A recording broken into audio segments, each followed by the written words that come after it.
Competition में ही डूबा रहता है ना। तो तीनों चीज सबके पास नहीं है, तो फिर अब हम क्या करें उसके लिए। तो जो चीज हमारे पास है उससे हम सेवा कर सकते हैं।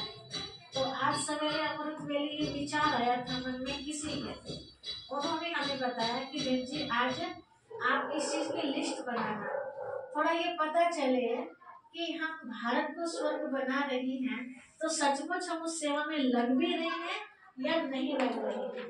तो एक लिस्ट बनाने का विचार आया, तन की, मन की, धन की, 3 तरह की सेवा है। तो इसमें जो तन और धन नहीं लगा पाते हैं, केवल मन ही मन है, तो मन की सेवा किस तरह से हम करें, है ना। हम तो लगा सकते हैं ना, तन बीमार है, धन हमारे पास है नहीं, कमाते हैं नहीं, तो बाबा कहते हैं चिंता करने वाली कोई बात नहीं, धन लगाने वाले दुनिया में बहुत है और आने वाले टाइम में बहुत आएंगे। आपको ऑफर करेंगे कि हमारा ये भी धन लगा लो, हमारा ये भी लगा लो।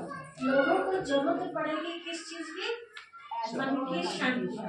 तो मन की शांति धन से नहीं मिलेगी, मन की शांति आप उनके तन की सेवा करोगे उससे नहीं मिलेगी। किससे मिलेगी, मन से करोगे तो उनको मन की शांति मिलेगी। जो बाबा ने बहुत बार मुरली में ये बात हम बच्चों को बताई, बच्चे दिल से की हुई सेवा दिल तक पहुँचती है ना। मुख से निकली हुई से, मुख से की हुई सेवा केवल दिमाग तक पहुँचती है ना, फिर खत्म हो जाती है, दिल की पुकार भगवान तक पहुँचती है। तो बाबा ये हम बच्चों को रिजल्ट देखने के लिए बोलते हैं, तो रोज फिर हम उस चीज को चेक करें कि वो सेवा कर रहे हैं। देखिए ऐसे तो कहते हैं कि हमें कहीं बंधन अच्छा नहीं लगता किसी तरह का, लेकिन कहीं कहीं कोई कोई बंधन ऐसे होते हैं जिनमें बंधने से हमारे कल्याण होते हैं। जैसे अब ये छोटा सा बच्चा है, आप इसको बांधोगे तो बंधेगा ये तो बच्चा इंसान है। आप किसी पशु को भी बांधना चाहो तो उसकी मजबूरी होती है कि जबरदस्ती हम उसको बांध लेते हैं खोटे से, लेकिन बंधना कोई भी नहीं चाहता है ना। लेकिन फिर भी कोई ना कोई बंधन ऐसे हैं हमारे लिए जिन बंधनों में बंधने से हमारा कल्याण होता है। बच्चा बंध नहीं रहा लेकिन आप फिर भी उसको बांधना चाहते हैं। बच्चे को अच्छा नहीं लगता, लेकिन बड़ा होके इसको समझ में आएगा कि ये बंधन तो बहुत अच्छा था मेरे लिए, जिसको मैं समझ नहीं पाया। कौन सा बंधन? उदाहरण के तौर पे आप बच्चे को स्कूल में भेजते हैं तो बच्चा बंधता है या नहीं? नहीं बनता है, करते करते जब बनता है बंधता है ना। आप उसको बांध देते, रोज जाना है जाना है जाना है, उसका मन नहीं है, लेकिन फिर भी बांधते हैं ना, क्योंकि आपको पता है कि यहाँ हम इसको बांधेंगे तो इसका कल्याण होगा। ठीक है, ऐसे यहाँ बाबा की पढ़ाई के लिए भी जो रोज बांधते हैं तो उनका भी क्या होगा, उनका भी कल्याण होगा ना। तो ऐसे तो बंधन अच्छी बात नहीं है ना, लेकिन ये बंधन क्या कर रहा है, हमें अच्छी जगह अच्छा बना रहा है ना। नौकरी करना, बंधन में आना किसी को पसंद नहीं आता, लेकिन जब बंधते हैं तो सुख भी तो मिलता है ना, पैसा मिलता है, उस पैसे से हम अनेक तरह के सुख पाते हैं।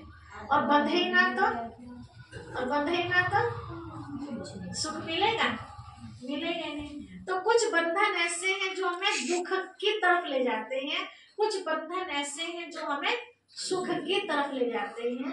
तो ये ईश्वर, ये पढ़ाई जो हम बच्चे पढ़ रहे हैं, सुशीला बहन जी अटेंशन, सहारा मत लो कुर्सी का। ये बंधन एक ऐसा बंधन है जो बाबा कल भी बात कर रहे थे, गति और सदगति, मुक्ति और जीवन मुक्ति की। तो ये बंधन यहाँ रूहानी पढ़ाई का ऐसा बंधन है, नहीं नहीं नहीं नहीं नहीं, जो भाव का कपड़ा रखा जाए। ये बंधन कैसा है जो हमें जीवन मुक्ति में ले जाता है। जीवन होगा लेकिन कैसा अनुभव करेंगे हम? मुक्त स्थिति वाला अनुभव करेंगे, वहां बंधन नहीं होगा। संगम युग पर बंधेंगे तो वहां बंधन से छूट जाएंगे, और जो संगम युग पर नहीं बंधेगी आत्मा, वो परम धाम से आएगी तो कौन से जीवन में आएगी? जीवन बंध में आएगी। तो यहाँ थोड़े समय का बंधन, संगम युग का थोड़े समय का क्या, कुछ वर्षों का, संगम युग सारा निकल गया है और अनेक जन्मों के बंधनों से मुक्त कर देंगे। यहाँ बंधन में हम नहीं बंधते हैं। बाबा की पढ़ाई में, बाबा के लिए अमृत वेला साथ में बैठने का, वरदान लेने का, बाबा की श्रीमत पर चलने का बंधन, इस बंधन में बंधते हैं तो अनेक जन्मों का बंधन खत्म। यहाँ थोड़े समय नहीं बंधते हैं तो अनेक जन्मों के लिए बंधन में आ जाते हैं। तो किसमें फायदा है?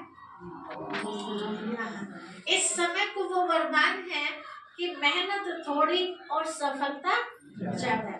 बाकी इससे पहले का जो समय था उसमें मेहनत ज्यादा और सफलता कम। तो क्यों ना हम सब इतने समझदार बन जाए कि ऐसे वरदानी समय का हम सब लाभ उठा लें, है ना। अलग अलग तरह की कंपनियां प्रचार करती हैं, आपने देखा होगा। वो कोई सर्फ वाले आ रहे हैं, कोई साबुन वाले आ रहे हैं, कोई और चीज लेके आ रहे हैं, तो वो एक बात बोलते हैं, कंपनी का फायदा और आप सबका, कंपनी का प्रचार और आप सबका फायदा, है ना। तो हमें फायदा कैसे होता है?